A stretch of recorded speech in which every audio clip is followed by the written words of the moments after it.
big hole, going to skip through it, get a first down, rush it outside, and he's gone.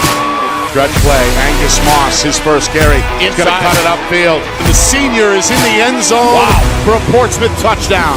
Caught for a first down. Helton runs a man over at the 10-yard line and carries another with him into the end zone. A dive play for Connors. He's into the second level, and he's into the end zone. Green grass and white stripes ahead. Tagliaferro is going to score 56 yards out. Meanwhile, handoff. He's gone. Look out.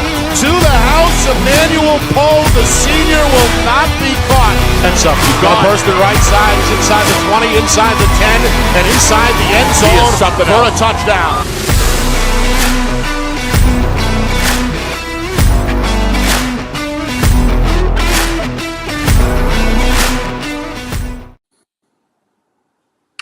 Well, there it is. Setting the table in a proper fashion. For tomorrow night, I gotta get some weights out or something. Start pumping iron or something. Wow. It's FNL Gridiron here on Friday Night Lights, New Hampshire. We're presented by Beals Insurance. Again, covering two Division I semifinals this weekend, beginning tomorrow night with Bedford at Portsmouth. Saturday, we are in Derry for Pinkerton and Londonderry. Over the next hour plus, another jam-packed edition of FNL Gridiron as we speak with all four Division I head coaches still alive in this postseason tournament. We'll begin in about 10 minutes or so with Coach Lozon, Jimmy Lozon from Londonderry, who is making his way up to the high school right now from the practice field. So we'll speak with Coach in real time about Londonderry's battle coming up with Pinkerton. 6:30. We switch gears a bit as Zach Matthews returns to the program for the second straight week. The Bedford Bulldogs look good in the quarterfinal round.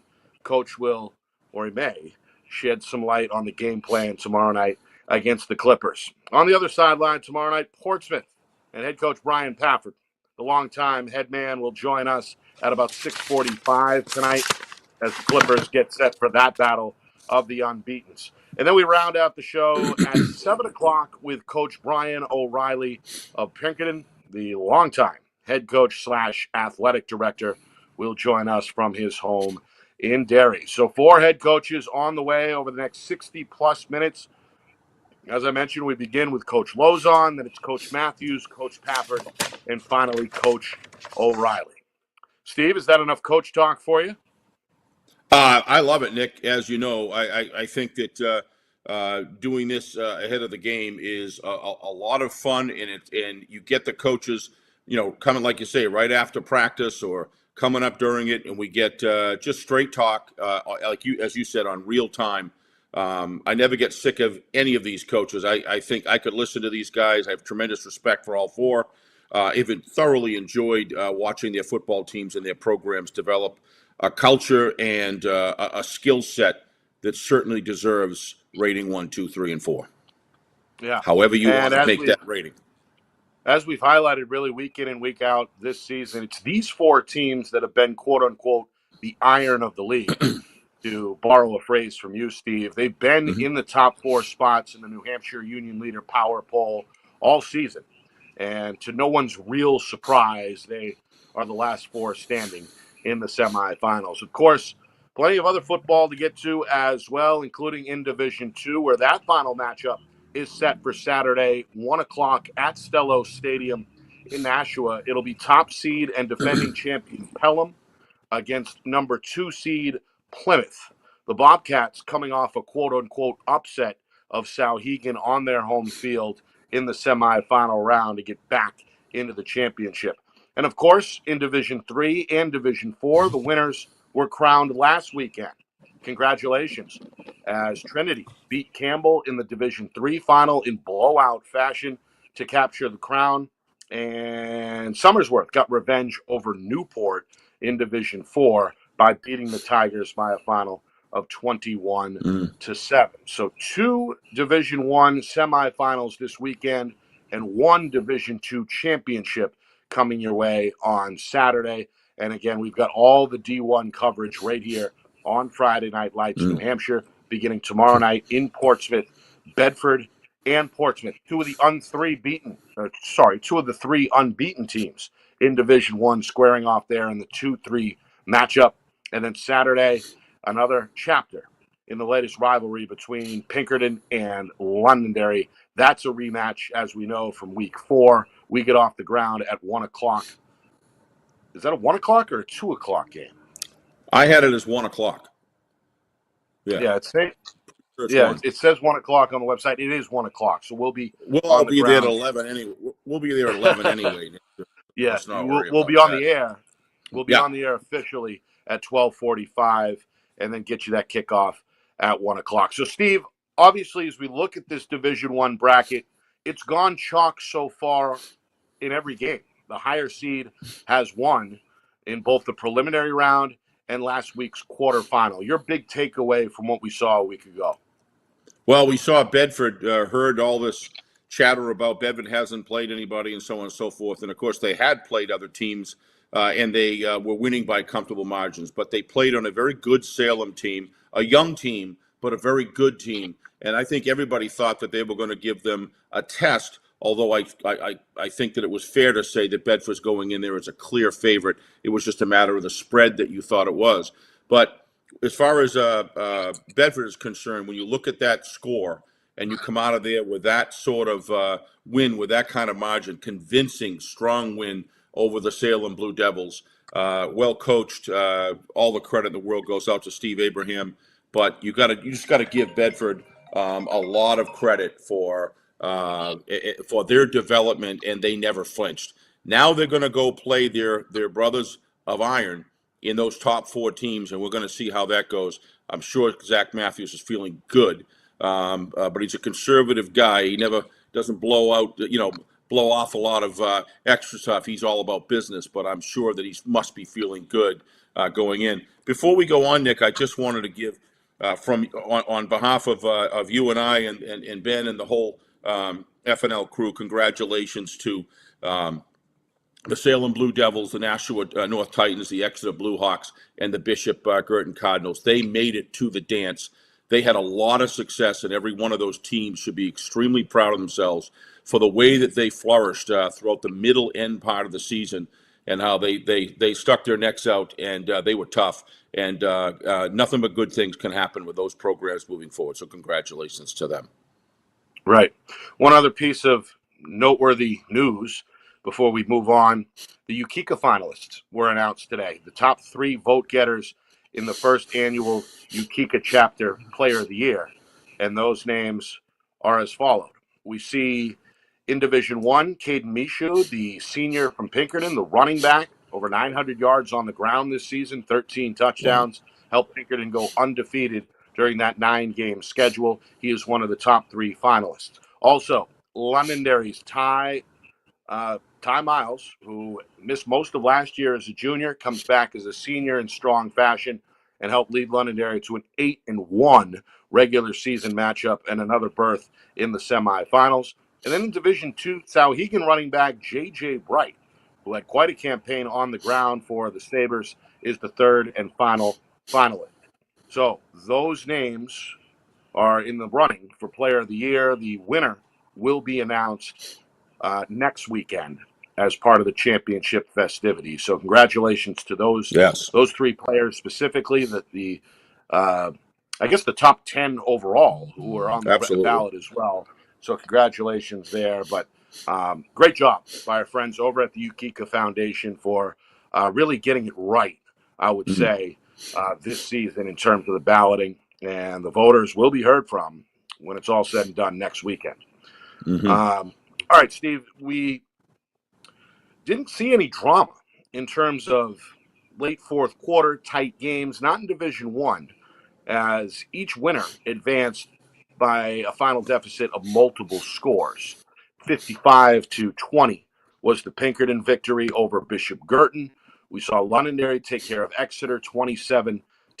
Portsmouth shut out Nashua North in a battle of backup quarterbacks by a final score of 20-0. And Bedford obviously rolled right here on this channel 49-6. So I hope, from a spectator perspective, that we get some tight games here this weekend in the fourth quarter. Well, that Nashua North game against Portsmouth was tight as a drum for 2.5 quarters. From the standpoint of the way Nashua North was coming, and I dare say, for me personally, there was a lot of drama in that game because I'm a big. I watch quarterbacks very carefully, and we saw last week how important a backup quarterback really is, and how they need to be prepared, full of energy, vitality, and leadership. And Mr. Gedney, which I'm sure we'll talk to Coach Pafford, ask him about how this week has gone with that young man, because he impressed me. Coming in cold on a cold night like that is not an easy task. And that team gathered around him in the absence of Aiden Thomas. And I think was a huge factor in sustaining that win. And take nothing away from Nashua North. They were solid. And even though it was 20-0, the first half at least in that game, to me, even though the score wasn't necessarily that close, you always had that feeling that Nashua North had a chance through most of that game. And then, of course, Portsmouth pulls away at the end. But to me, Mr. Gedney is just that play that he extended there and threw it down to a sideline pass just before he got out of bounds. And the way he handled himself was exemplary. And pretty proud to watch that young man do what he did. Yeah, he stepped up for sure, especially in that second half when Portsmouth was able to put it to bed. Of course, he was in the game because starting quarterback senior Aiden Thomas went down with an apparent shoulder injury towards the end of that first quarter. Pafford from Portsmouth at about 6:45 tonight to get the latest there. But first, we welcome in our first guest, friend of the show, longtime Londonderry Lancer head coach and Londonderry athletic director, Jimmy Lozon, from his office at Londonderry High School. Coach, good evening. How are you? I'm good. How are you guys doing? Thanks for having me. Good, Coach. We're good. Thanks for coming on. Your team obviously blew doors in round number 1. As the 4 seed, you had to face a first-round opponent. You shut out Wyndham 46-0. And then you kind of kept that momentum going, seemingly, by scoring, I believe, the first 27 points of the game against Exeter in the quarterfinal round before settling on a 27-6 final. Is your team playing their best football right now here as we enter the semifinals? Because it sure seems like the last 6-7 weeks, this team has really been humming. Yeah, it was definitely, I think, to answer your question, yes, definitely playing their best football. That was kind of the goal this whole season, to be honest.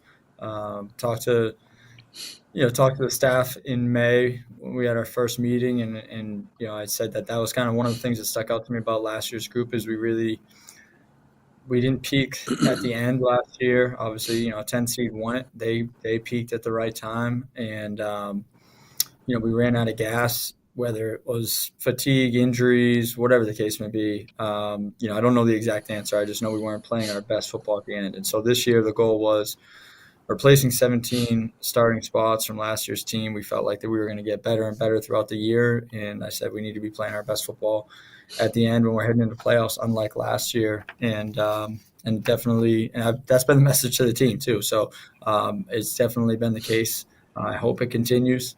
But yeah, definitely playing our best football right now. You've got Pinkerton on the schedule. It's at Pinkerton, Saturday, 1 o'clock. We'll have it for you here on Friday Night Lights, New Hampshire. Obviously, you just want to rematch, Coach, from week number 4. That was a 24-20 final score in favor of Pinkerton. How much do you draw on that matchup the second time around? I may have asked you this before, but I'll ask it again. Is it a brand new game in every aspect, or do you look back at the tape and try and craft a new game plan based on some things that you see on film from round 1?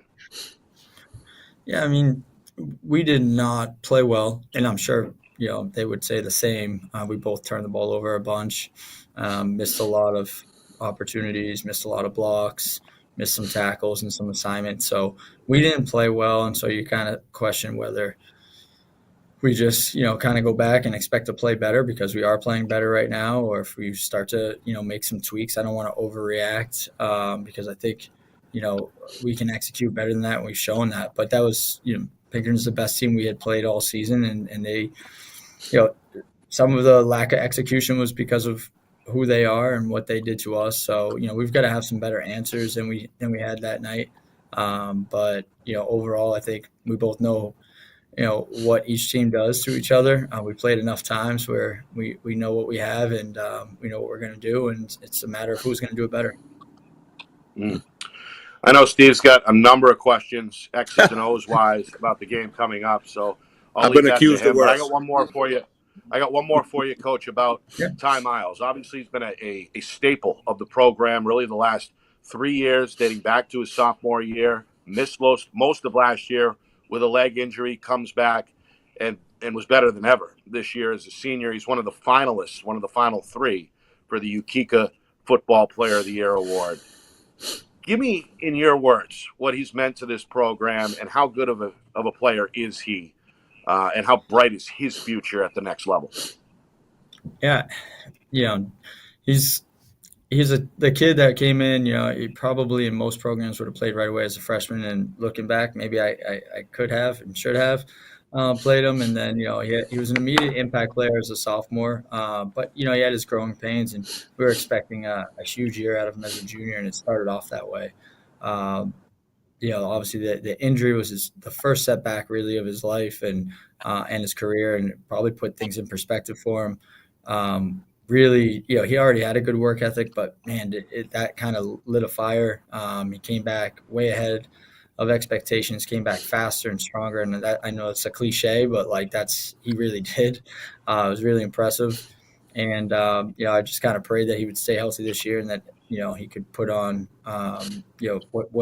display what he can really do. And I'll tell you, talk about playing our best. I think he's definitely playing his best football right now. He's just causing havoc on both sides of the ball. And I think the coaches that have played against us can attest to that. I don't know if I've seen a player play more dominant at times.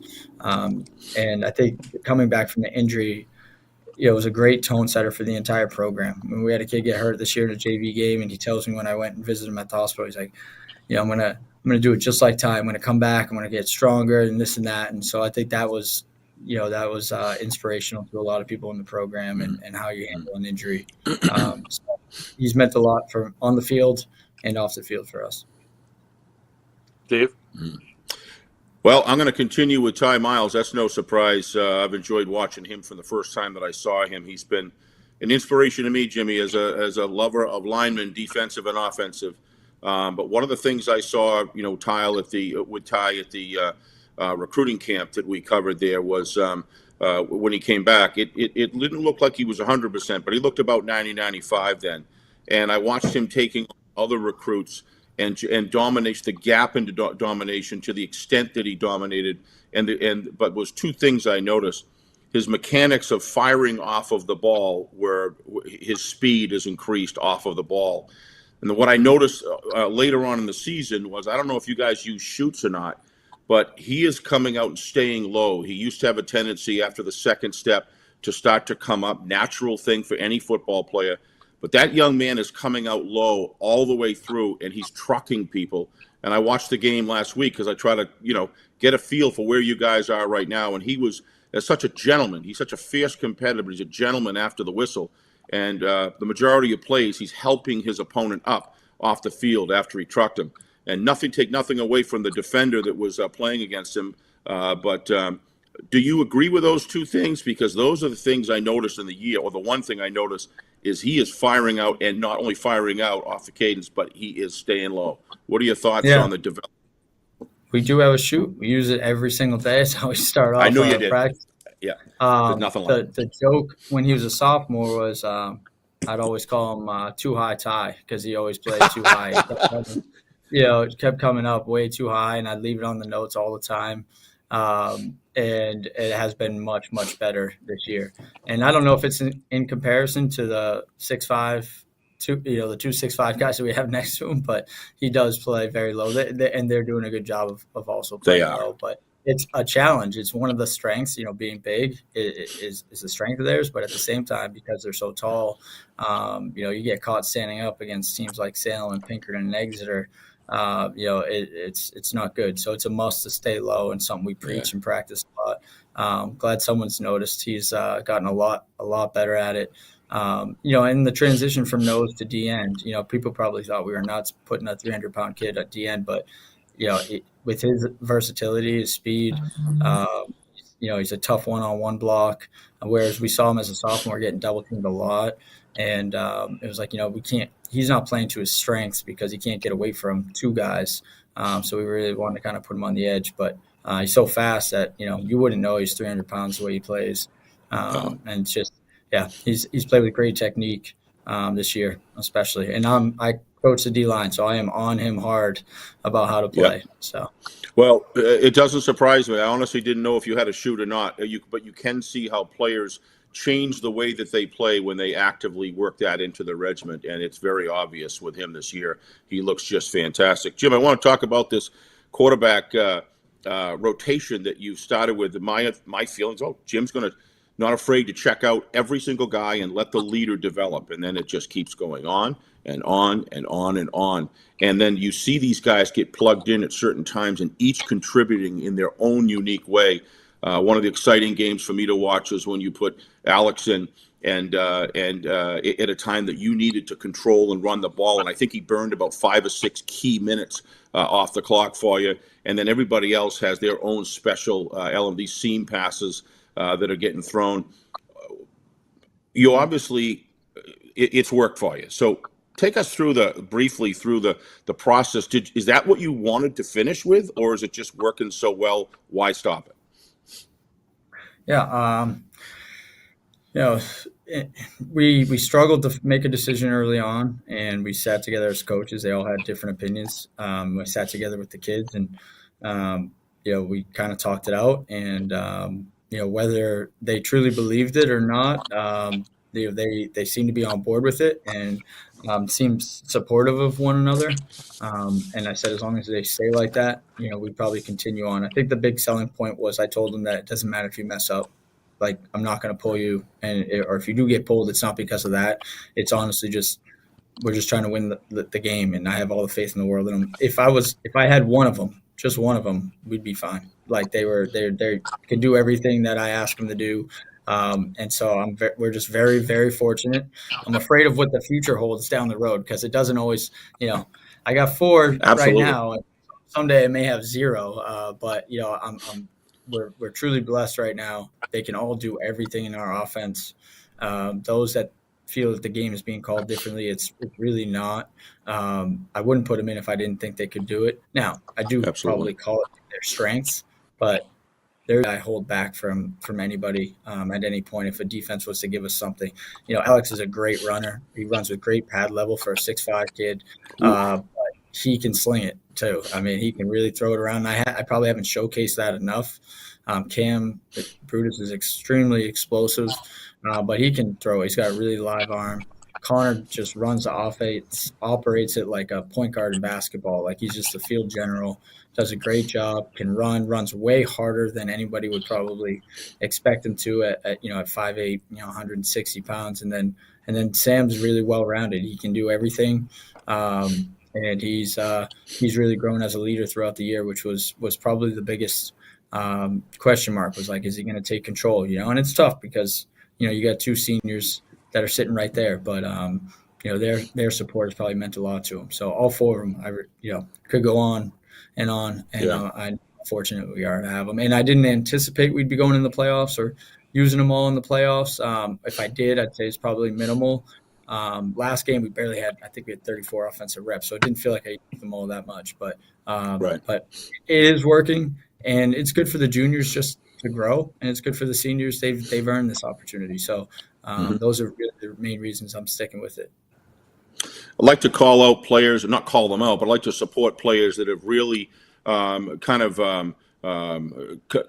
the background and been a part of the Londonderry Lancer program. And I'm going to number 27, Seth Doyon. I have watched film all the last 4 or 5 games, and you've won all those games really very comfortably, because you guys are just on a tear of growth. You guys all the individual growth and the collective growth has been very apparent throughout the game to game. But any time where it looked like it was going to be someone was going to break outside and hit a big run on you, number 27, Seth Doyon, comes in and just makes these amazing form tackles, open field.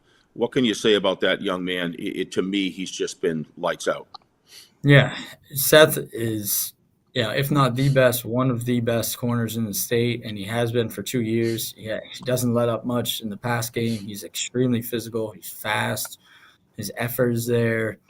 I mean, he has been, arguably our best player throughout the 2 years. And it's just he's been so consistent. He's everywhere. And again, anybody that watches us or plays against us recognizes that. Maybe you could show up to one game and maybe he doesn't stand out, but on a consistent basis, he's as consistent as you get. And he's just been rock solid. Love the energy he plays with. We're going to really have a hard time replacing him. He's just been an outstanding player and so impactful for us. I mean, he shuts down half the field, whether he's covering somebody or he's kind of playing that, the strong area in which he has to play almost like a linebacker. He does that because he's so physical. Really enjoyed coaching him. He's got a bright future in college if he plans on playing. And, he checks all the boxes for a defensive back for sure. Always respectful. Coach, we're just about that. We're just about out of time here, Coach. Give me a couple keys, though. Something to watch for on Saturday before I let you go. I'm sure there'll be a battle of special teams. Pinkerton special teams have been really strong this year. Our special teams has really kind of stepped up as of late, and I hope that they continue to do that. And stopping their three-headed monster is going to be difficult. Hopefully our defense is up for the task, and hopefully we're able to move the ball a little bit more consistently than we did last time. Well, we're looking forward to it, and that's an understatement. Coach, as usual, appreciate the time tonight. Thank you, Best of Jimmy. luck this weekend. Appreciate it. Thank you, guys. Good luck, Jim. Thank you. Thanks. Jimmy Lozon, longtime head coach, now in his 10th year on the sideline at Londonderry High, and in year number 2 as the school's athletic director. We switch gears on the other side. We preview tomorrow night's game with Bedford head coach Zach Matthews, the defending champs looking like it over the weekend as they head into a battle of unbeatens in Portsmouth. You are watching FNL Gridiron, presented by Beals Insurance.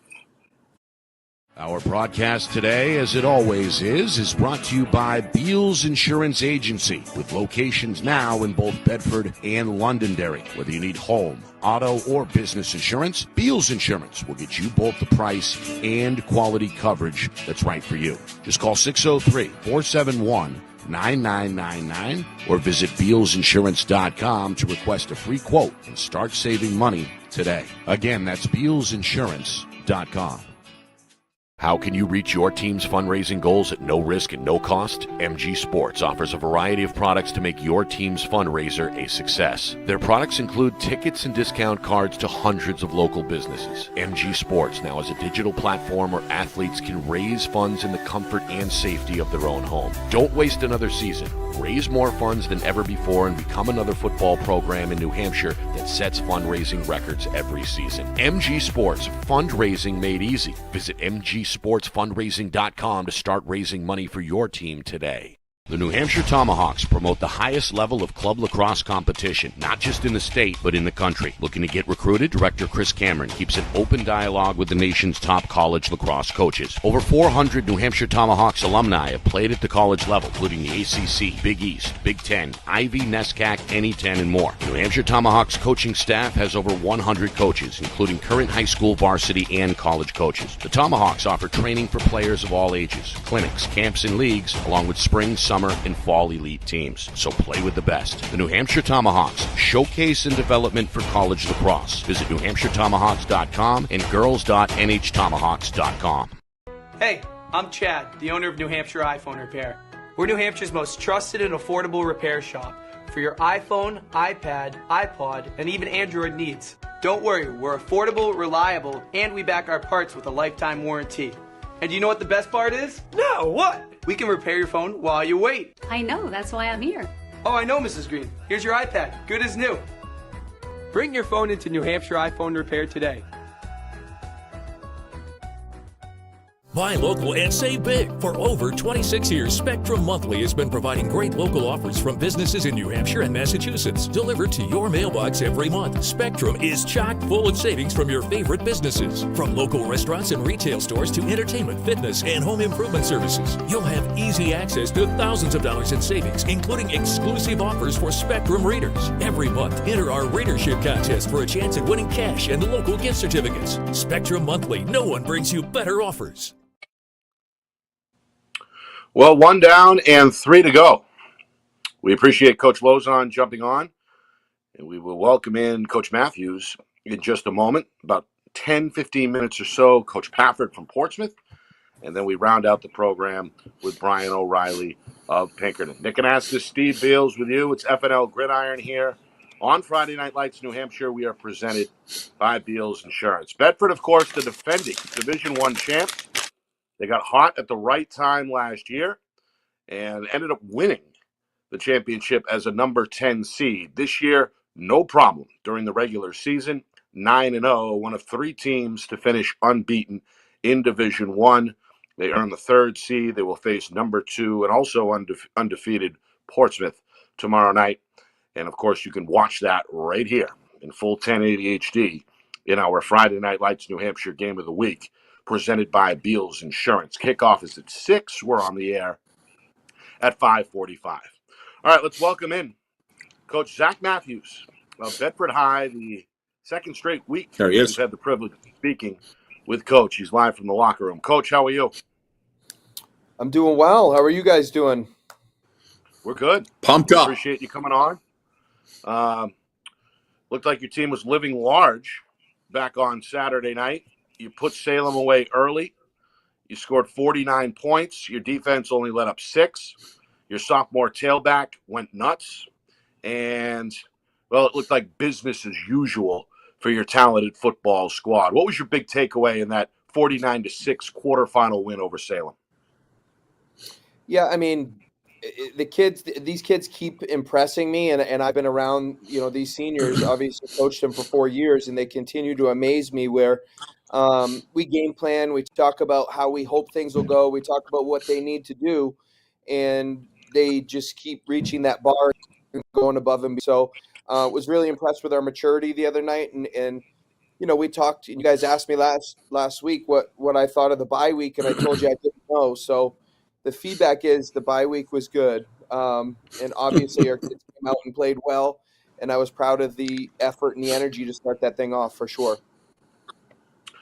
Yeah, and as a coach, there's only so much you can do, right, with a bye week in terms of getting your guys ready to go. A lot of that is on the players themselves, I'd imagine, right? Yeah, I mean, absolutely. We took it as a little bit of a chance to get back to some fundamentals, but it's almost we treated preseason practices, where you're really just trying to develop your team, but there's no opponent in mind, because we really didn't have any idea who we were going to play. So for us, it was, I had no idea if it was going to be Salem or Spalding. We were a 10 seed the year before, so I wasn't putting an upset past anyone. And so we approached that as fundamentals and working on certain things during practice to make us better. Yeah. Obviously, Portsmouth is a different animal, different team. They went 9-0. They faced a pretty solid schedule in Division I East, and then got themselves a 20-0 win despite losing their quarterback early in that game. Your big takeaways. I mean, how do you prepare, number one, for an opposing quarterback, but number two, against potentially an opposing quarterback that doesn't have a whole lot of film on him? Yeah, I mean, first of all, my interpretations of Portsmouth, they're a very football team. And so we know what type of battle it's going to be tomorrow night, and we're excited about that. But when you look at what they do systematically, they're not a smoke and mirrors team, meaning, they're not trying to use misdirection. They're not really trying to do a whole lot to get you out of position. They really just take backs and kind of get downhill on you. And I definitely think that, in our preparation, we haven't really focused on a specific quarterback. And to be honest, we don't really ever usually focus on specific players. I mean, you're aware of specific players, but you're defending the scheme. And as we all know in this game that we love, in and kids are out, sometimes injuries happen and you have to kind of deal with that. And so we really approach this as defending a scheme and not a specific person.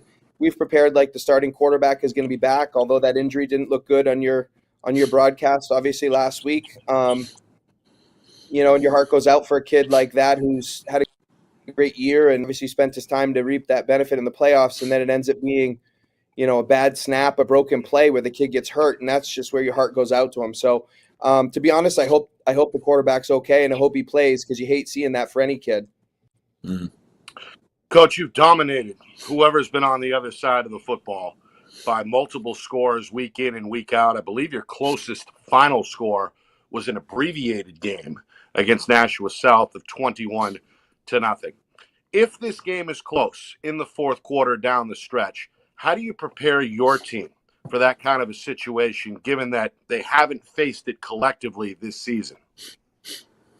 Yeah, that doesn't really concern me, to be honest, because we have such a senior-laden group. Those kids played 14 games last year, and I don't think we were as talented as we are this year. And so last year we had to battle and scrape for every single little piece we got. So we haven't been in a game this year, and that's a credit to our kids and the way that they've prepared and they've taken care of business during the first half of football games.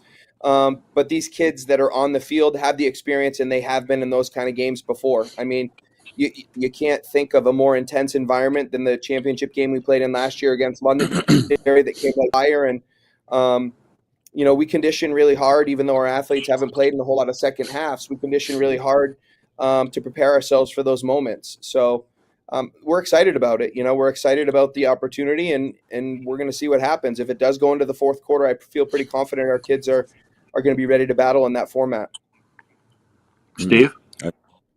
3 or 4 guys from Salem, Coach, probably matched up pretty well with some of your players with speed.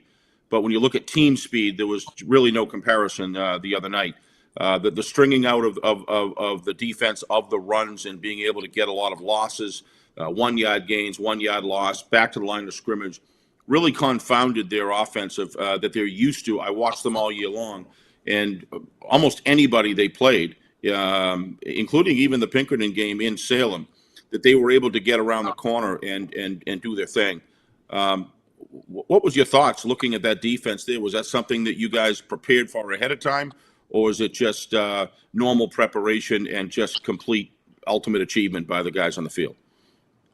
Well, we pride ourselves on playing really good defense. I'm lucky to have a great defensive staff, a defense coordinator in Sean Donahue who busts his tail at, yes, doing what he does, and he's also of the year. So that speaks about, him as a teacher and able to obviously elevate the level of play for our kids, and our defensive staff with some of the other guys does a really great job. But we spend a lot of time with film work with our kids, with scouting reports, and so our kids were very, very comfortable with the scheme that Salem ran, and I think that at certain points in time, we were beating them to the spot, meaning our recognition was, kids remembered what they saw in film. They knew what their responsibility was. Now let's get to the line of scrimmage and meet them there. And I think that I was very, very pleased with how our kids played that scheme, because, Salem had been scoring a lot of points and some threats as far as running the ball and some athletes. So you always hope it's going to go that way, but it's not guaranteed.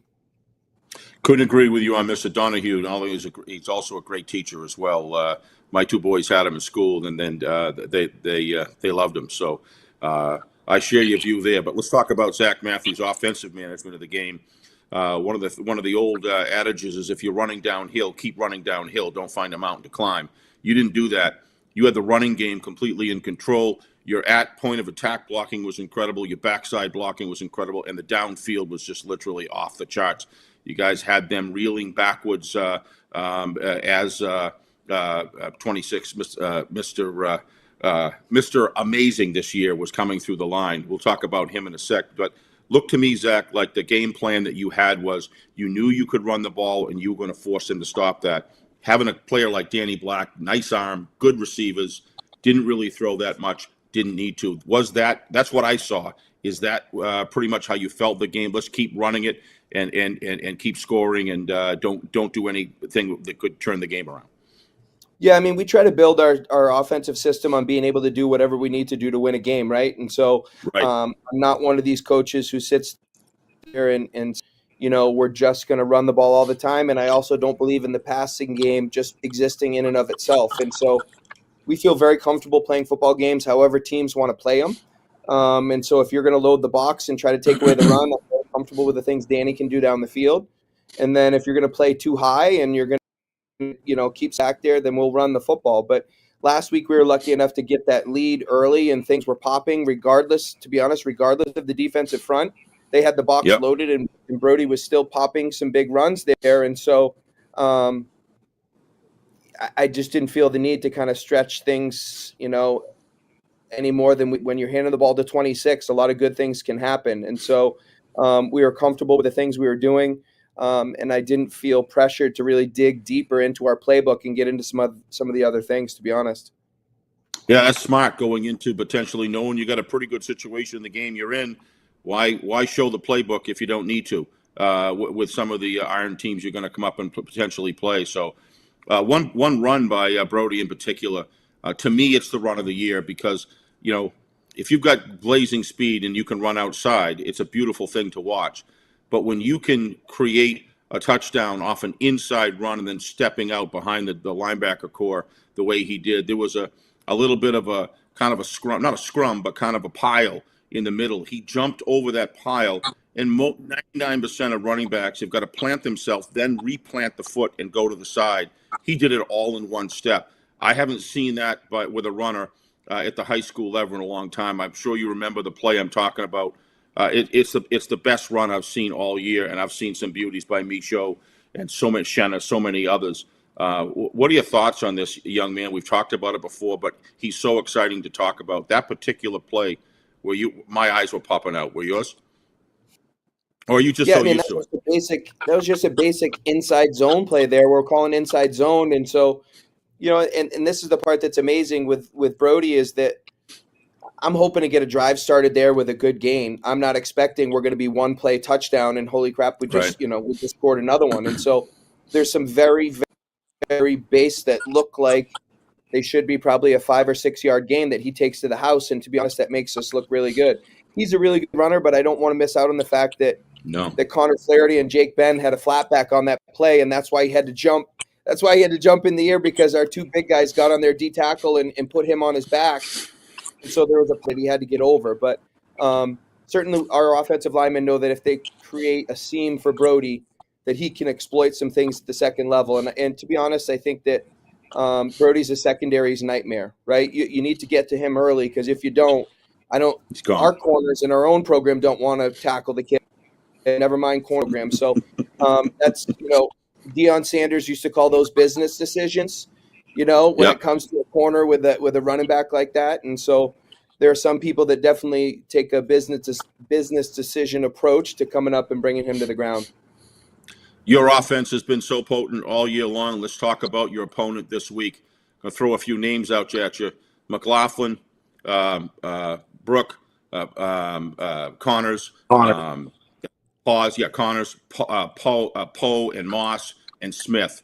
To me, if I looked at that set that you've faced all year, to me, at least when I start looking at the personnel, that to me will be the best package you probably have faced all year. What are your thoughts on that, and how do you beat those guys? Yeah, I think they've got a really good defense. They fly around. I think they're pretty multiple in the fronts that they use. Sometimes they're in a 4-man front. Sometimes they're in a 3-man front. You'll see 2 high. You'll see single high. And so early in the game tomorrow night, we're going to see how they want to play us. That's the big game within the game. When you come out in those first couple series, they definitely play some good defense. It's the best defense we've seen yet this year. And I mentioned this, they're going to kind of dictate to us how the game's going to go. Are they going to load the box and try to stop Brody, and they're going to play single coverage on the back end?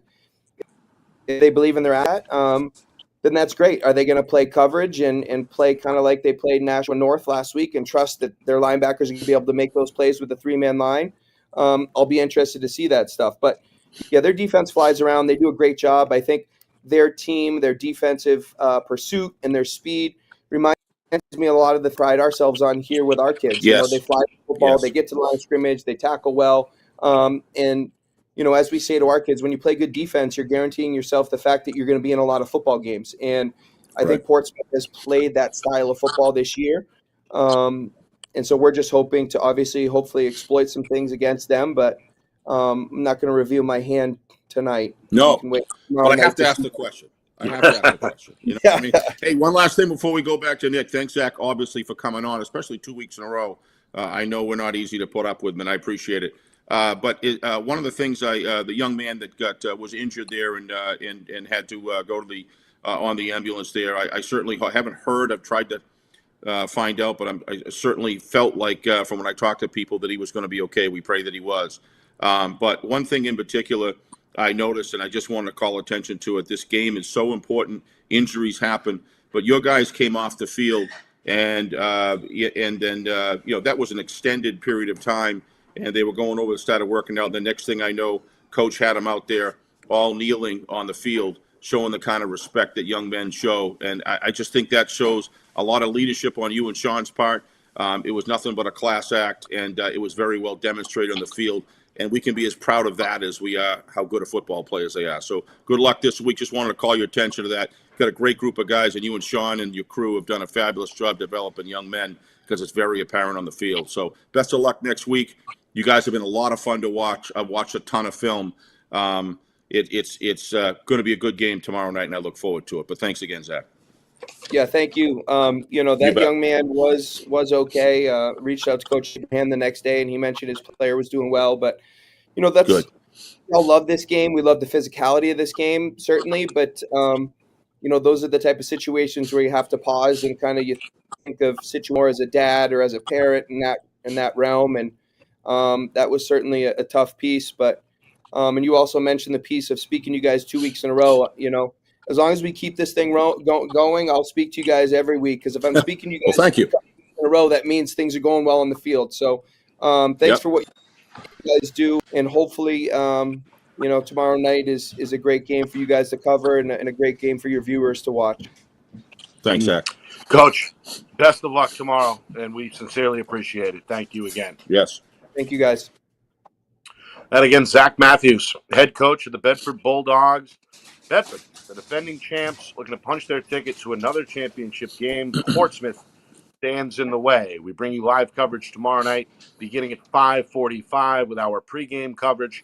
Kickoff is at 6 o'clock live from the Seacoast. All right, Coach Matthews' counterpart is Coach Brian Pafford, and he joins us now here on FNL Gridiron, presented by Beals Insurance. Coach, good evening. How are you? Hey, Coach. I'm great. How are you guys tonight? We're good. Thank you for coming on. I suppose we'll start with the big question that's on at least the media's mind is how is Aiden Thomas? Is he okay to play tomorrow night, or what is the latest with your quarterback situation? All I can tell you is you have to wait and see tomorrow night. I knew it. I knew it.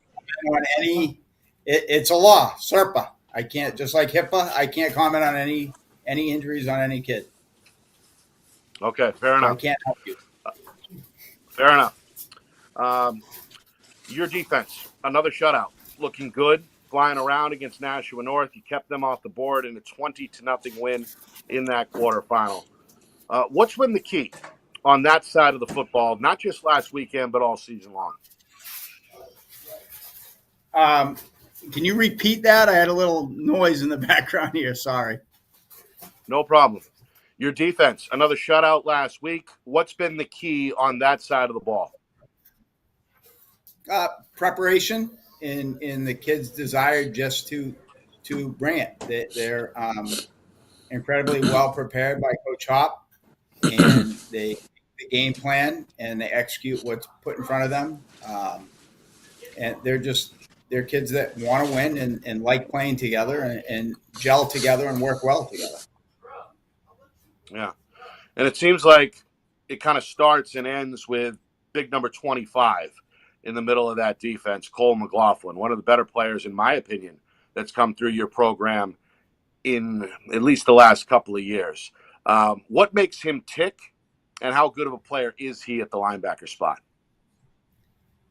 I have no idea what makes him tick. He's a really fun kid to be around. He brings energy every day. He does our little speech after practice every day, telling guys they have to bring it, and he just brings that kind of energy. As far as he's probably in the top 5 linebackers I've ever had here in the last 35 years. He's legit. He has an instinct to find the ball, and he has gained the smarts to understand when he can't just fly to the ball, when he has to slow down and gear it down so he's in the right angles and everything else. His sophomore year, he was just flying by everybody, and he's learned to how to read that stuff and be in the right spot and make the play. Steve? I was talking to Coach Matthews earlier and talked about your 2 linebackers in your defensive back core. I don't want to forget Miles Fletcher and Durkin. What a pair of bookends these guys are. I thought that midway through the second quarter they began to take over the game. You didn't hear their names over the PA system, as much as they put into that game and opened up green space for that linebacker and defensive back core. I thought they did a fabulous job. Talk about those 2 guys to us, because it's really important to call out really good, consistent, high-level play, and they've been phenomenal for you all year. Yeah, they've been. I mean, Cole gets the notoriety, and the linebackers get the notoriety. Cole had 7 tackles last week, 5 for losses. That wasn't on him. That was because those guys up front take up 2 blockers each, and he can hit the hole and make the ball. And they've been really, really good all year, and add Colton into that mix. The 3 of them. So absolutely. They make life easy for the linebackers, how they're playing. Yep. Let's talk about Colby Gedney last week. One of my, I don't know, I wonder if I call it moments, but one of my favorite parts of a game this year, and I have many, but certainly watching Colby come in in the second quarter, injured quarterback, comes into a very high-pressure situation, and throughout the game just gets stronger and stronger, and then specifically with that play that he extended and threw the ball with a sideline pass, inbounds, and keeps the drive going. What did you say to that guy, what you can say after the game, or what do the other players say about that young man with coming into that situation and just getting stronger and stronger and literally leading his football team in a very difficult situation? Yeah, he's a senior that's been in the program for 4 years. Was fighting it out in the beginning in the preseason. Probably, like good athletes and competitors would probably say that he should have been starting all year. And he had his chance. He was a little nervous at first, but as you said, he got more comfortable. And he does some things really, really well. Yes. So if we have to go with him, we go with him and we use his strengths. And if we go with AT, then we go with AT and use his strengths. They both bring something a little different to the table, and our choice was AT at the beginning of the season. But to have a senior who knows the system like Colby does, and he can run it basically probably as well as AT. I probably screwed up. I don't know. No, I wasn't saying that at all, Coach. I was just saying what a great job by the staff to make sure both of those guys are prepared and ready to come in, because he did an extremely important job by coming in and developed a good attitude throughout the whole thing. And you watch him in the third quarter, he just got stronger and stronger. I just like to give these young men credit when they show that unselfish leadership, no matter what the circumstance, if he thinks or what, is he came in and he got it done and was really, really. Yeah. When you look at Bedford, go ahead. Sorry. I said he did a great job. I mean, he led us in that second half and second quarter. And I mean, everyone in this team is appreciative that he's been here every day, worked hard to continue to get better. And again, when it's your turn, you never know. You said it happens all the time. You never know, and you got to make the best of it. And he made the best of it. Did a good, really, really good job for us. I got in a discussion with a parent talking about Brody Helton, and that's always a mistake, right? No, just kidding. But had a good conversation, and so what do you do to stop the guy? And I said, I don't care. I don't care if it takes 10 plays. You can't let him. You've got to allocate as many resources until he stops, and then make them beat you some other way. What are your thoughts on this guy when you look at film Obviously, the blocking is always core and central, just like you guys have a good line. You guys have a good line. But what do you make of that guy? And when you looked at the sort of things that he's done throughout the year, and how do you stop a guy like that? That's a good question. That's on Coach Hop. That's not on me. Okay. He's a talent. The vision that he has as a sophomore in high school is amazing. Yeah. I mean, I heard Zach talk about it before, how his vision, and then when we saw it in person, we had seen it on film, but watching it in person, he's a really, really, really good player. And he may be one of the top ones I've seen in a long, long time. So how to stop him? I don't know. We're going to try. I appreciate the honesty. Absolutely. Just a personal question, Coach. Really enjoyed watching you the last guys. Really love going to. We love going to Portsmouth. It's such a great venue to watch a game, and they're just an exciting group to watch. But how do you feel right now going into the semifinals, realizing that the stakes get higher and higher at every level?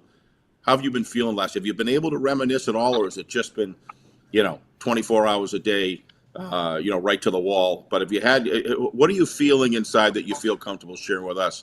How big is this for you as a coach? It's big. We've as a staff, we've been here before. We've been in the state championship, not at the D1 level, not in a long time. So what I'm feeling is more for the kids, I would say. We want to give them our best effort to get them the best chance to win any game. And just to see this group as a team, how they've come together and work together. It's been a phenomenal season. I mean, we're hoping to continue to keep it going and just give it our best effort tomorrow night and see where the cards fall, and we go from there. Well, right before I go back upstairs there to do the game tomorrow night, I'm going to stop and get some of that Portsmouth Clipper clam chowder, because I'll tell you, it's the best clam chowder on the whole circuit. So tell all the ladies and guys that work there, they're a terrific group, and we really that was first rate. I put a blue ribbon on that. I don't know who makes it, but it's good. Just for you, I'm going to tell you, don't get set on it tomorrow night, because we were told they couldn't use crock pots in the snack shack to keep it warm. So they're trying to figure it out for you. All right. Well, the Bob's Clam Hut and the Beach Plum are about 30 minutes either way. So if I have to suffer, I'll go there instead. But, Coach, on a serious note, before we hand it back to Nick, I've loved watching your team this year. They have been a lot of fun to watch. Every time we go, even when things were like the Dover game, they just have a fight in them. Good luck to you this weekend. We're hoping for a fantastic game. I expect one. But your team and the quality of the guys on your group there are just a great bunch. So enjoy it, and best of luck. Thank you so much. You betcha. Appreciate it, Coach, as usual, and good luck from me as well. Thank you. Appreciate you guys, and we will welcome you back on the Seacoast tomorrow night. We'll see you there. Appreciate it, Coach. That's Coach Brian Pafford, longtime head man over in Portsmouth. All right, on the other side, our final guest, Brian O'Reilly of Pinkerton, the top seed in the Division I tournament, hoping to get back to a championship game for the first time in several seasons. You are watching FNL Gridiron, presented by Beals Insurance. Our broadcast today, as it always is brought to you by Beals Insurance Agency, with locations now in both Bedford and Londonderry. Whether you need home, auto, or business insurance, Beals Insurance will get you both the price and quality coverage that's right for you. Just call 603-471-9999 or visit BealsInsurance.com to request a free quote and start saving money today. Again, that's BealsInsurance.com. How can you reach your team's fundraising goals at no risk and no cost? MG Sports offers a variety of products to make your team's fundraiser a success. Their products include tickets and discount cards to hundreds of local businesses. MG Sports now has a digital platform where athletes can raise funds in the comfort and safety of their own home. Don't waste another season. Raise more funds than ever before and become another football program in New Hampshire that sets fundraising records every season. MG Sports, fundraising made easy. Visit MG NBCSportsFundraising.com to start raising money for your team today. The New Hampshire Tomahawks promote the highest level of club lacrosse competition, not just in the state, but in the country. Looking to get recruited? Director Chris Cameron keeps an open dialogue with the nation's top college lacrosse coaches. Over 400 New Hampshire Tomahawks alumni have played at the college level, including the ACC, Big East, Big Ten, Ivy, NESCAC, NE10, and more. The New Hampshire Tomahawks coaching staff has over 100 coaches, including current high school varsity and college coaches. The Tomahawks offer training for players of all ages, clinics, camps, and leagues, along with spring, summer, and fall elite teams. So play with the best. The New Hampshire Tomahawks, showcase and development for college lacrosse. Visit NewHampshireTomahawks.com and girls.nhtomahawks.com. Hey, I'm Chad, the owner of New Hampshire iPhone Repair. We're New Hampshire's most trusted and affordable repair shop for your iPhone, iPad, iPod, and even Android needs. Don't worry, we're affordable, reliable, and we back our parts with a lifetime warranty. And you know what the best part is? No, what? We can repair your phone while you wait. I know, that's why I'm here. Oh, I know, Mrs. Green. Here's your iPad, good as new. Bring your phone into New Hampshire iPhone Repair today. Buy local and save big. For over 26 years, Spectrum Monthly has been providing great local offers from businesses in New Hampshire and Massachusetts, delivered to your mailbox every month. Spectrum is chock full of savings from your favorite businesses. From local restaurants and retail stores to entertainment, fitness, and home improvement services. You'll have easy access to thousands of dollars in savings, including exclusive offers for Spectrum readers. Every month, enter our readership contest for a chance at winning cash and local gift certificates. Spectrum Monthly, no one brings you better offers. Pitches it to Shenna, gets the corner, he's inside the 10, he's in the end zone for a touchdown. Play big, Person going to go to the air for the first time. He's got Bishu open, one-handed catch. Via right side on, lowers the shoulder, touchdown! Wow, what a drive. Londonderry. Pitch left side, Bishu. Got some room, shimmy shake to the 10-yard line, looking for the end zone. And Hersom going to go to the air. Deep down the middle, Morrison is there. Hand off, they stick with the runner. Ogden is going to burst through the line. And here he goes. The quarterback is on the loose. Down the far sideline and into the end zone for the touchdown.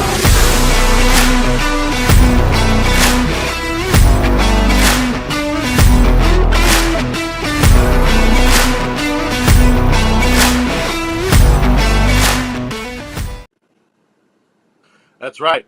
Saturday, it comes your way at 12:45 Eastern with our pregame coverage. And then at 1 o'clock, Londonderry and Pinkerton. Round number 2. It's a rematch from week number 4.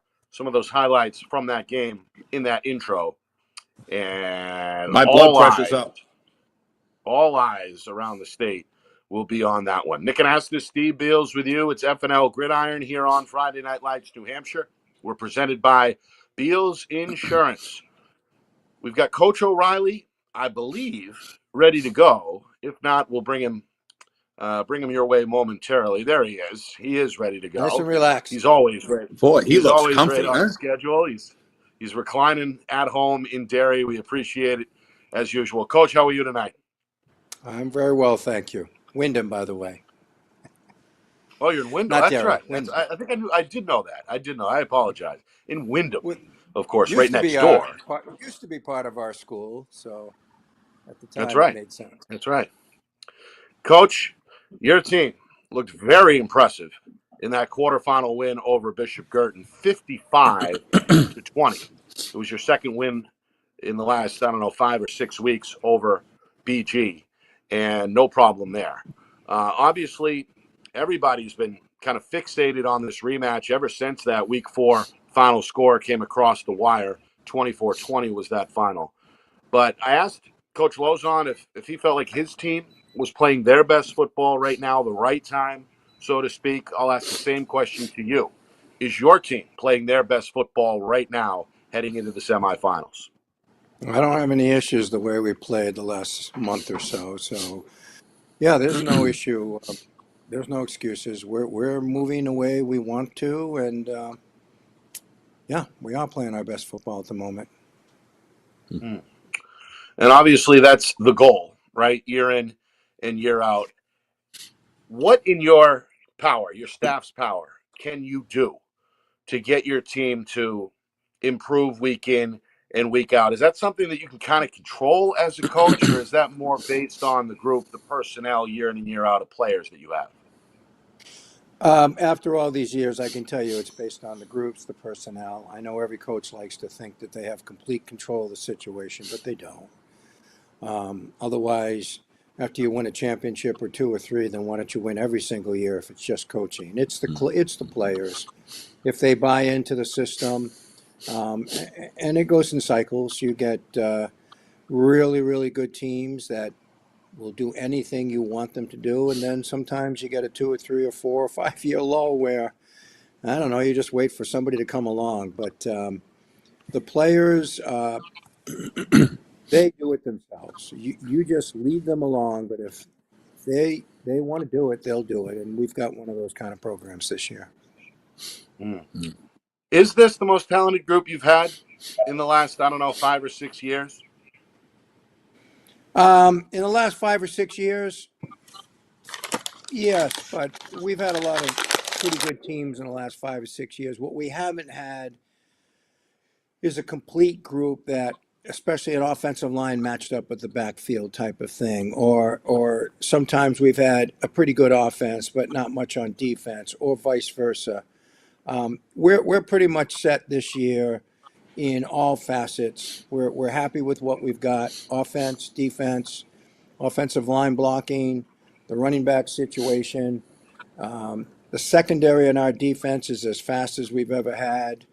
Linebackers, everything, and special teams. We've been hurt from some teams lately in the past several years with special teams, but we're back to where we were for a period of time. So I don't have any complaints about this team whatsoever, which I guess is why we're undefeated and currently ranked the number 1 seed.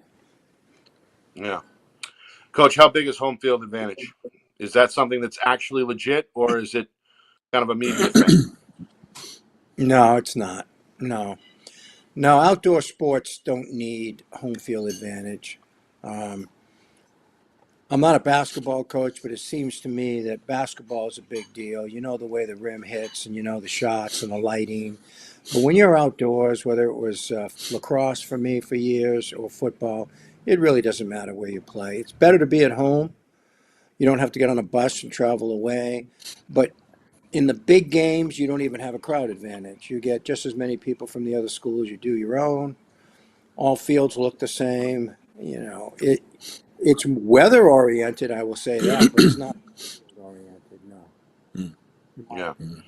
And then, Coach, of course, you are also the school's athletic director, which brings a whole nother set of game day responsibilities. How do you balance that, Coach? I know you've got a tremendous staff over there, both on the sidelines, at the gate, everywhere. How do you delegate some of those responsibilities on game day?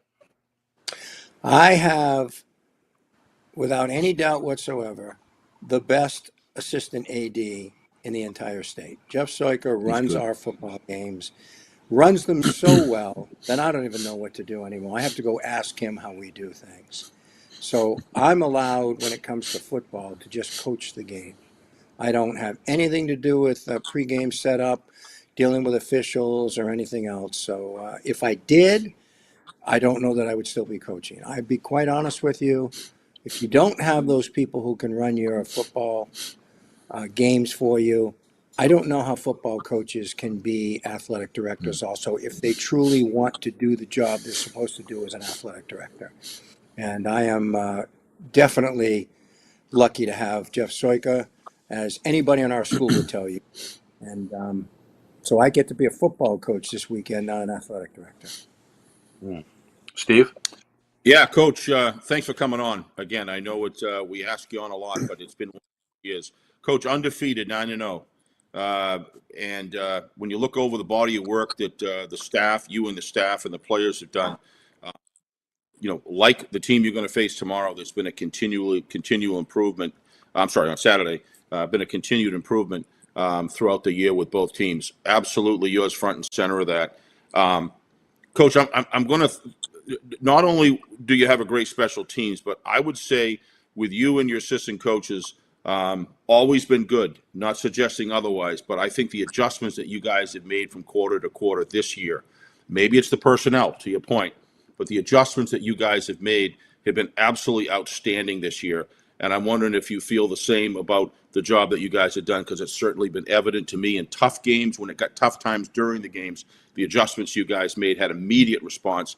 And the second half, the way you guys came out against Londonderry in that MacPlac game, which is a game I'll remember for a while, was very, very evident of that. Your thoughts? Similar to what I said earlier, coaches always try to make adjustments at halftime or when you're behind. But if you don't have the players, the right collection of players, it goes in one ear and out the other. I give as much credit to our players as anything. You go back to that Londonderry game, the one that you mentioned.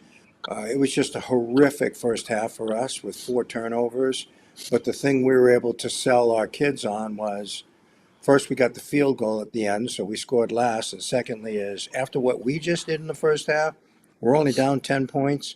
Let's stop giving them the ball and let's start playing football. And when you have a good team, any coach can get their kids to buy into that. And then it came down to the key, who's going to make the first move in the second half. And fortunately, we did. And then we're back in the game, and it was what it was. But trust me, if there was some canned speech that you could come up with at halftime, we'd be doing it all the time. But what did I hear the other day somewhere? I don't know where it was. A basketball coach or somebody was talking about, I think, a University of Texas basketball coach, about how he gives the exact same halftime speech all the time. But he finds out over the years that when he has his 5 players are better than your 5 players, that's when that speech really works. And Okay, well, for any of us, that's it, I think. I'll chalk that in the gentlemanly modest category, but I still think that your staff and you have done a fantastic job. I have a great. Every time when things looked like it was a bit, you were able to inspire the kids with the right strategy to go out. So I'll leave it at that. Let's talk about I have a great staff. I do have a great do. staff. You do. And former head coach John Rich, who runs our defense. And if you watch me during games, you'll see that I do nothing with the defense anymore. It's all quarterback. It's all quarterback. Mission the quarterback on the field. Yeah. Yeah. I let them do what they do. Yeah. Let's talk about that BG game, because BG was a good football team against many teams played high power offense. You got to do a lot. I think it's a pretty easy solution there. You have a defensive backfield that's absolutely phenomenal this year. They're fast. They covered. They matched up. So we know what happened there. But I want to talk specifically about this strategy to go with unbalanced line over and over, many, many different times. I watched that game, and a lot of wing T type motion where you're moving blocking schemes around. What inspired that? Is that a BG thing, or is that something that you just felt was you had the right personnel to start implementing that for the remainder of the season? It depends on who we're playing. I mean, if anybody pays attention to what we do, we use different formations every week. Right. The core plays are the core plays, but we never do the same thing week after week. It depends on the defensive scheme. It depends on the people they have. What you always try to do as a coach is figure out where they're vulnerable and what can you take advantage with. And sometimes that's overloaded formation. Sometimes it's the complete opposite. Sometimes you don't want to do that. Sometimes you want to run away from those formations. It really depends on. It's a chess game that if you do your homework ahead of time, you pay attention, or as I tell our kids, it's math. In many ways, it's just math. How many helmets are over there versus how many helmets are over here? And if we go in motion, are they going with motion? Well, if they're going with motion, then we'll come over here. And you try to stay one step ahead, but sometimes you don't, and other times you do. And so, like anything, it depends on matchups. Looked like Colin Michaud in some of the past games was the majority ball carrier. But boy, I'll tell you, Mr. Morrison came out of his shoes the other day, and he was just running with that kind of flair and power and high ball security, but yet just delivering the hit rather than taking it. Looks to me, Coach, like he's really coming on strong. Coach Lozon in this broadcast, but when we had him on, called the 3 of those gentlemen the 3-headed monster. Well, when you run a wing T, you're supposed to have a 4-headed monster if you do it correctly. Fair enough. That's a good point. But what I'm saying, it is a 3-headed monster. We don't run Tim that much, but when we do, you better pay attention to him. You bet. But the true wing T, if you do it correctly, you're supposed to not favor anyone. And I don't have my stats in front of me, but I'm pretty confident in telling you that those three running backs in the backfield through the season have pretty much the same number of carries. Right. The other Right. night it was Matt more than anyone. Usually Yep. it's Kate. Sometimes it's Ryan. So, and then Timmy can throw the ball and can run the ball, and his leadership gets us in there. We're like a 3.5 head offense. How about that? 3.5 head. I'll go along with that. That's not bad. But I do agree with you. I should have a 4-headed monster would be the ideal. Well, that's what you want with a wing T. Absolutely, absolutely. When you look across the ball to the Londonderry Lancers coming in now, both you guys have improved. They've improved 24-20. You look across at that team. Where's the monster that you see, or monsters that you see that you've, or at least it's without giving up any game plan. What do you see across there that you absolutely have to pay attention to? Obviously, Ty Miles, obviously, but other than him, Ty is an excellent player, but you can't He is. focus on one player. So on both sides of the ball, they are what they are. That is as good a front five as we've seen this year. Now, I haven't seen Bedford yet. I hear about them. I just haven't seen film on them. If things turn out our way, then I'll find out if they are the same. But Londonderry front five, they've got the size, the strength, the speed in there. There are no slouches in the secondary either. They bring those helmets down into the ball. They're a very good pass defense team and a very good run defense team, as they have been for the last several years. Offensively, it's all deception. It's they get to do what we don't do, and that is they get to use the quarterback for the most part as an additional running back, or in many cases the primary running back, which all spread teams do if they have the right kind of quarterback, and they have four of them. So you just never know where they're going to hit you with. They can throw the ball, they can run the ball, they run outside with Skeena, they run inside. They are what they've been for the last several years. And the difference for us now over the last several years, when we've just been fed up to them and haven't been able to move the ball whatsoever, is we finally get an offensive line back the way that we used to have. I like our offensive line. I like the left side of it. I like the right side of it. Wasn't sure with the injuries that we picked up in the summertime that was going to be the case, but both of our tackles, I couldn't tell you who is the 1A and who's the 1B. They're both really, really good. And then the guards in the center are 2- and 3-year experienced veterans. So we can move the ball, or let me just say to you, if we don't move the ball Saturday, it's over. The game's over quick. That's what happened last year, and the year before that, and the year before that. We had no way of taking time off the clock.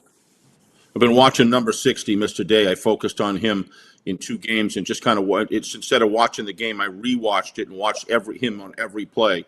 And you talk about motor, almost like a Warren Sapp on the offensive line. He just keeps on going, and he tunnels low, and he drives the hip of his opposition. He knows where the center of gravity is, and he moves it. And what a valuable player that young man is. I would expect he'd have got to have a pretty big game as well. I also want to compliment you. Yep, go ahead, sorry. No, you hit the nail on the head. Centers are hard to get. That's the hardest position on the line to play, because you got to snap the ball and block at the same time. And Adam is now a 3-year starter. Adam is one of the best centers I've ever had.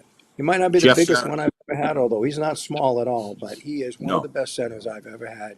And when you're playing against a 50 defense, even though Londonderry runs multiple fronts, bare fronts, and others, he can pretty much handle a nose guard on his own. That doesn't mean he's not going to get help once in a while, but that takes a load off the offensive coach's mind if you know that you're not going to be terrorized by a nose guard. Very, very valuable player. Speaking of valuable players, I'll close with all of our at FNL sincere congratulations to Caden Michaud for being one of the 3 finalists in the Ushika Award. Absolutely a worthy winner if he was able to come up. No one would argue with the value that he brings to your team in so many phases of the game, the leadership that he brings on the field, and just the intangibles that he brings to his football team. He's been a joy to watch, and congratulations to him, regardless of whether he is in the top 3 or wins the whole thing. So, best of luck tomorrow. Thank you. Saturday. Keep thinking it's Friday. Best of luck, Coach. In the Congratulations. Coach. Phenomenal year. Yeah, we appreciate it. We'll keep our fingers crossed about the weather, but it'll be a good game regardless. It's I a got wing feeling. tee. Wing tee weather. They can do it just That's fine. right. Yeah. That's right. Coach, we thank all you. We plan. appreciate it. You're welcome. You got it. Thank you, Coach. Thank you. Thank you. Coach Brian O'Reilly, class act, as usual. Great interview. And a reminder, we're on the air tomorrow night with the first of two Division I semifinals. We're in Portsmouth for a 6 o'clock kick between Bedford and Portsmouth, two undefeated teams going at it for a chance to go to the state championship game. Saturday, we are at Pinkerton as the Astros play host to Londonderry. We expect several thousand there. If you can't find a seat, you tune in and you watch our broadcast for free. 12:45 is the pregame. 1 o'clock is the kick. Steve, your final thoughts. Well, Nick, if you look at the four coaches we just interviewed, of course, they have all the reason in the world for them to be very confident. But when you listen to them and you listen talk about their players, there's no wonder why they're here. They're very modest about their approach, about what they bring to it. They obviously speak highly of their staffs and their players, as they should. But they're a big part of that. And I think that when you watch the way they've shepherded their team through the tough times and put the right players on the right field for the right reasons in the right places, they are the four iron teams of Division I. And been a fun year, but there's something really special about Division I all semifinals, but Division I semifinals over the last 2 or 3 years, Nick, that we've been covering have just been a special weekend. I look forward to it. I'm thrilled that one's Friday night and one's Saturday, so we can cover both. And it just means so much because I think the crowds at both games are going to be extremely large because of the fact there's so much mutual interest across the league, from media to parents to just general interested parties to other players of other programs, coaches. It really becomes a special weekend, and I hope the weather holds out. But if it doesn't, it's football, so you can play in any kind of weather. So it's been a joy to watch all these teams play, but these four in particular have been 1, 2, 3, 4 all year long, and as we can see with their performance, well deserved. Yeah, we wish them all luck. We wish Pelham and Plymouth luck as well. Good luck. Absolutely. In Saturday's Division II How about that, huh? championship game. All right. Want to thank our guests tonight. Good stuff, as usual, from Coach Lozon, Coach Matthews, Coach Pafford, and Coach O'Reilly. Want to thank the sponsors as well for the ongoing support. Of course, it starts with Beals Insurance, MG Sports Fundraising, New Hampshire iPhone Repair, the New Hampshire Tomahawks, and Spectrum Monthly. We appreciate it. For our director, the man behind the curtain, great job on those mashup highlight films as well. That, of course, is Ben Beals down in the Beals Insurance Studios. For my partner, executive producer Steve Beals, I'm Nick Anastas saying so long. This has been FNL Gridiron, presented by Beals Insurance.